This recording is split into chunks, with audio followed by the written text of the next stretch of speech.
నమస్కారం అండి. పవన్ కళ్యాణ్ గారు వరంగల్లో ఉన్న కూడా అన్నవద్దు నిరంజన్ గారిని కలవడానికి వెళ్ళారు కదా, ఎలా అనిపిస్తుంది?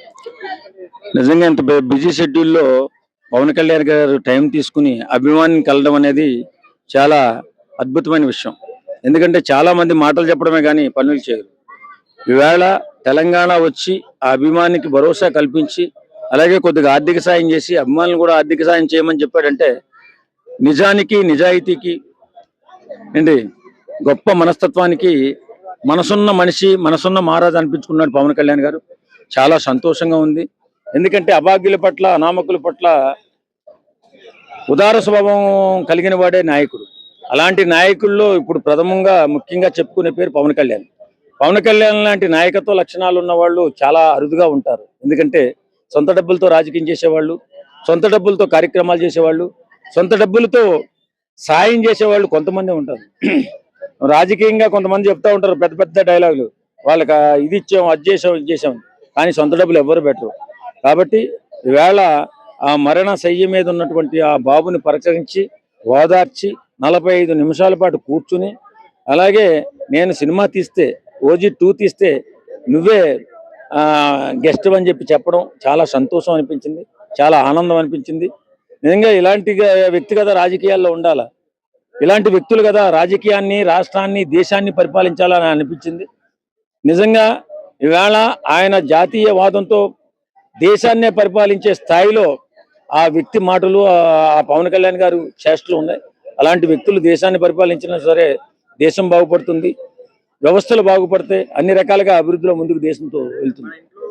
జ్వరం వస్తేనే మనం దగ్గర రానియం, కానీ పవన్ కళ్యాణ్ గారు అతను చేతి పట్టుకొని ముద్దు పెట్టి మరి 45 నిమిషాల పాటు తనతో పాటు సెల్ఫీ దిగడం అంటే ఎలా అనిపిస్తుంది కదా? అదే కదా ఆయన త్యాగం. త్యాగమూర్తిగా మంచి వ్యక్తే కాదు, త్యాగమూర్తి కూడా పవన్ కళ్యాణ్ గారు. ఎన్ని త్యాగాలు చేసిన వ్యక్తి అండి. భవిష్యత్తు బంగారు లాంటి భవిష్యత్తుని రాజకీయాల కోసం బలి చేసుకున్న వ్యక్తి ఎవరైనా ఉన్నారంటే పవన్ కళ్యాణ్ గారు. బలి చేసుకోవడం కాదు, వాస్తవంగా ప్రజలను కాపాడుకోవాలని, ఇబ్బందుల్లో ఉన్నటువంటి కుటుంబాలని ఆదరించాలని, ఇంత భవిష్యత్తు ఇచ్చినటువంటి వ్యక్తుల్ని నేను కాపాడుకోవాలా, నాకు ఇంత బంగారం లాంటి భవిష్యత్తునిచ్చిన ప్రజలను నేను కాపాడుకోవాలని చెప్పి రాజకీయాల్లోకి వచ్చి ఇంత గొప్ప వ్యక్తిత్వం గల వ్యక్తిగా నిరూపించుకున్నారు ఈవేళ. లేకపోతే ఒక చిన్న బాబు చిన్న కోరిక కోరితే అతని సమయాన్ని నిన్నటిదాకా ఢిల్లీలో ఉండి అక్కడి నుంచి విజయవాడ వచ్చి, విజయవాడ నుంచి మళ్ళీ హైదరాబాద్ వచ్చి, హైదరాబాద్ నుంచి ఎక్కడా రెస్ట్ లేకుండా మళ్ళీ వెళ్ళి హనుమకొండ వెళ్ళి ఆ బాబుని పలకరించడం అంటే మామూలు విషయం కాదు. అంత కష్టంలో ఉండి ఇంత ఇష్టంగా వెళ్ళి పలకరించి ఆ దేవుని ఆశీస్సులతో పాటు తన ఆశీస్సులు కూడా వచ్చి ఆ బిడ్డ బ్రతకాలి అని కోరుకుని వచ్చినాడంటే ఆయన మనుషుల్లో దేవుడు కాబట్టి అలా చేయగలిగాడు. ఆ బిడ్డ కూడా కోరిక చూడండి, ఎవరినో ఒక రాష్ట్ర ముఖ్యమంత్రిని అడగల, మాజీ ముఖ్యమంత్రిని అడగల, పవన్ కళ్యాణ్ గారిని కలిస్తే చాలు అన్నాడు. అదే ఆయన గౌరవానికి పెద్ద విషయం అని చెప్పుకోవాలి. నిజంగా అలాంటి వ్యక్తులు రాజకీయాల్లో ఉండడం మనం చేసుకున్న అదృష్టం, ఆ బాబు చేసుకున్న అదృష్టం కూడా. ఏడ్చే వాళ్ళు ఎప్పుడు ఏడుస్తూనే ఉంటారు, ఎదవలు ఎప్పుడు ఎదవలాగే మాట్లాడతారు.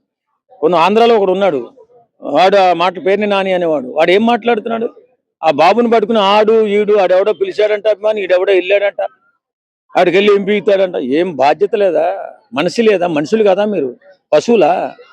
రాజకీయాల్లో ఉన్నప్పుడు కొన్ని త్యాగాలు చేయాలరా బాబు. ఆ త్యాగాలు చేతగాక మీ 11 సీట్లు పడిపోయి దరిద్రమైన జీవితాన్ని అనిపిస్తున్నారు.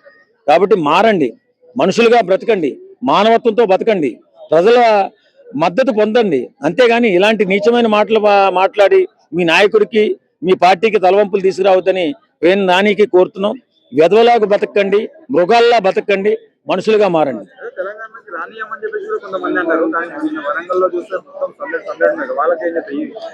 తెలంగాణ ఇప్పుడు రాజ్యాంగం తెలియనటువంటి వ్యక్తులు ఎన్నో మాటలు మాట్లాడుతూ ఉంటారు.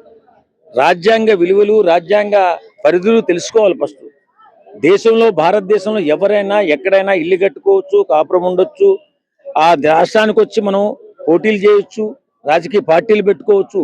అది తెలియక ఈ ప్రజలనే రెచ్చగొట్టడం, ప్రాంతీయతను రెచ్చగొట్టి పబ్బం గడుపుని వాళ్ళ రక్తాన్ని తాగుతున్నారు. ఈవేళ ఈ తెలంగాణ వచ్చిన ఫలాలు ఎవరికి వెళ్ళాయి?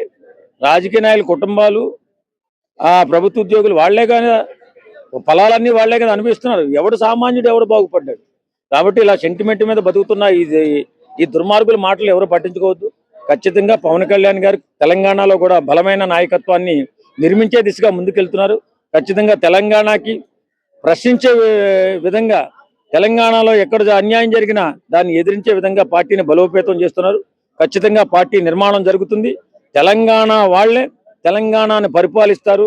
తెలంగాణ వనరులను ఎవడైతే దోచుకుంటున్నాడో వాళ్ళని నిలబెట్టి ఖచ్చితంగా దోషిగా నిర్ధారణ చేసే పని కూడా వీళ్ళే తీసుకుంటారు. కాబట్టి ఈ తెలంగాణ సెంటిమెంట్ని రేపి పబ్బం గడుపుకుని శవాల మీద పేలాలేరుకునే వాళ్ళ మాటలు నమ్మొద్దు. ఖచ్చితంగా పవన్ కళ్యాణ్ గారు తెలంగాణకు దిక్సూసి కాబోతున్నాడు.